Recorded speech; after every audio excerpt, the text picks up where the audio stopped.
We are back on MorningLine. Thanks for joining us. Our guest is Amanda Bracht. She's Senior VP of Clinical Services for the Mental Health Co-op. And we're talking about how the folks who work with the Mental Health Co-op may start through crisis intervention teaming with law enforcement officers here in Metro. This pilot program is going to start, you said, at the end of this month. Yes, that's correct. And a lot of experts out there believe this is the future of policing on a lot of types of calls. And I wanted, before we get to some of the phone calls, to bring up this case in March. Now, what we're going to do is show you the video in a moment here, and we can talk over it and we can listen. This is when police responded to a call, one Melissa Wooden. She was someone who, 33-year-old, armed and was wanting, it sounded like, police to shoot her. They responded to the scene. They spent a good amount of time trying to talk her down. You may remember the story back in March. Her mother makes her way out, and her mother escalates things because she starts yelling and made things worse. And ultimately, she takes a step toward one officer, and another officer observing it decides, no, that's too much. She's got a weapon, and he shoots her.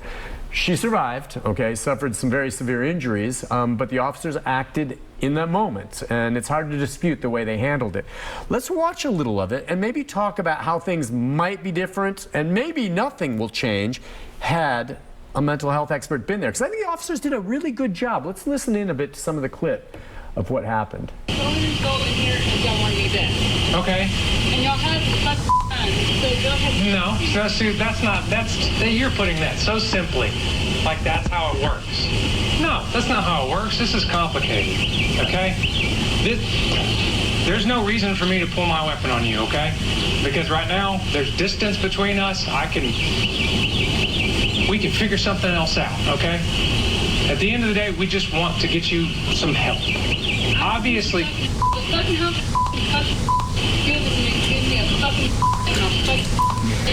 Can we agree that this is not working out? Like something's off right now, obviously, right? Obviously, there's something wrong. Okay. I'm not myself. There's something inside. Okay. That's all day. Is there anybody else here?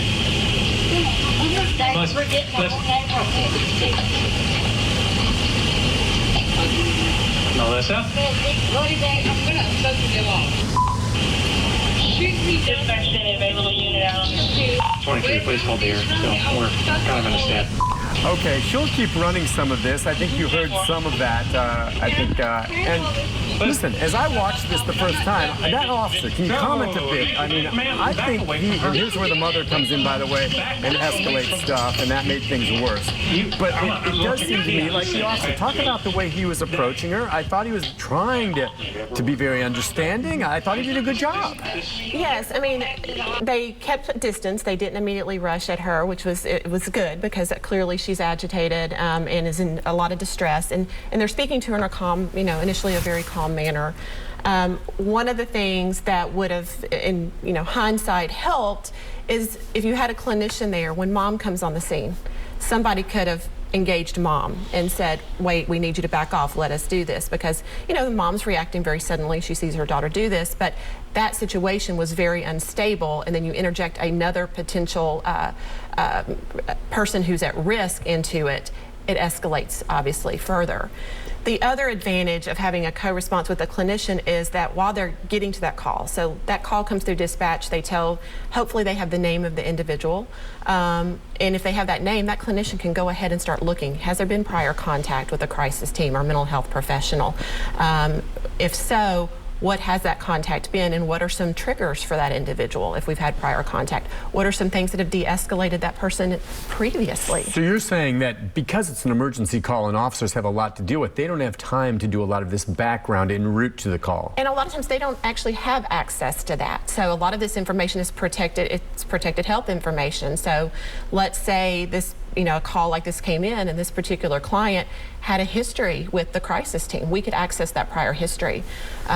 We could access if she's in outpatient services with our agency. Not all people that we encounter will have that information, but in situations like this, all the information you can get about that person is critical. As well as, like I mentioned, somebody to be able to engage the mother immediately and try to keep her.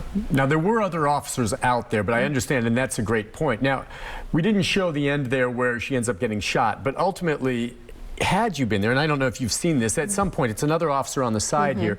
This officer keeps his distance and keeps talking to her, and I think he's trying to talk her down. And we actually seemed to have some success until the mom showed up. But, all right, so even if there's a clinician there, this officer, for whatever reason, even if you were standing next to this officer, perceived that she was taking steps and was going to swing. And at that point, he decided, I'm not going to let her get any closer to this officer swinging this axe. She's going down. I mean, and he would do the same thing if she was coming toward you, had you been there as well. So how do you perceive maybe the decision made to use force? You know, those situations, it's hard to say. It's because we're not there. We're not seeing what that officer perceived as that threat. Yes, we have video, but that doesn't always tell the full story as to what that officer saw in terms of that threat. And I'm not going to say that our co-response model is going to completely eliminate these types of scenarios, because that would be an unrealistic expectation. We certainly hope that it decreases, and that when an officer and a clinician, or if it's an officer who gets there who's, you know, that they are able to approach this in a manner that mitigates as much risk as possible.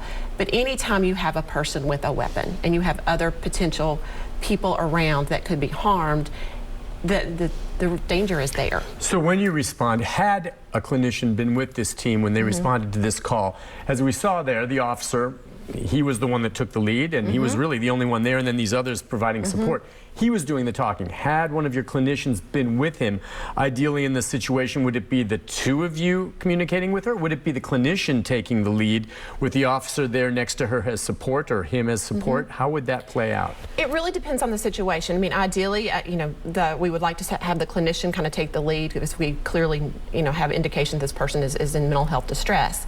However, sometimes individuals in that situation, they may respond better to an officer. You know, sometimes they may not respond well to the officer. It depends on who they develop that rapport with.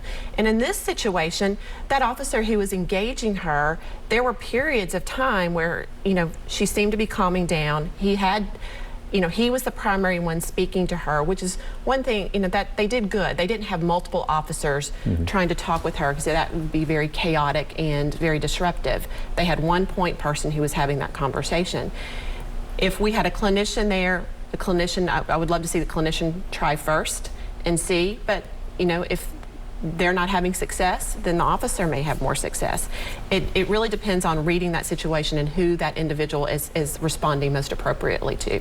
And reading the situation, I know it's got to vary on every case, and if you have a background that you can play on keywords and things like this that would maybe enrage someone or not enrage and calm them down. But aside from that, can you just talk about, just in general, when a clinician or an officer comes into a situation like this, what is the general guideline? Is it to keep your distance and ask open-ended questions? And I'm just wondering, and I know it varies, but just what are the general rules when you're dealing with someone maybe like her who's actually wanting an officer to shoot her? Sure. The first thing is to keep distance if you can, not rush upon that individual. That puts them, you know, increases their anxiety and obviously increases danger for everybody involved.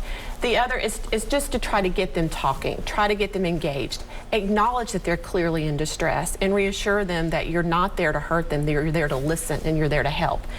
These situations often take a lot of time to build that trust, that rapport, and so it's really trying to show empathy for that person, acknowledge their distress, and try to figure out what's led to that immediate situation, and to get them to feel comfortable, so that and to trust that you're not there to hurt them, you're there to get them connected to help. And sometimes you ask questions about, you know, family members, anything to get them engaged with why they want to live, as opposed to why they want somebody to kill them.